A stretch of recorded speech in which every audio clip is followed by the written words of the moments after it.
Ouais, bonjour, ban Espagne. Bon, ça mon goût d'Espagne. Déjà, on a bani d'ako préparer carton, on a quoi. Pour bomona, qui makambo est sérieux quoi. Déjà, tout de suite au bani d'ako préparer déjà.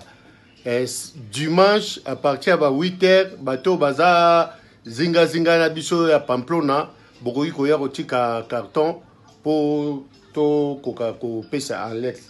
Alex a koma wana na ba 8h et puis azui ba carton.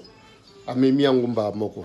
Bon, pour bomona déjà sérieux, carton nga yango na bani déjà ko tiango ba plastique. Après na ko tiango scotch. Bon mona. Au moins, l'eau est toni dans l'eau. Pour tout est ok. Donc, ma solo en guana quoi.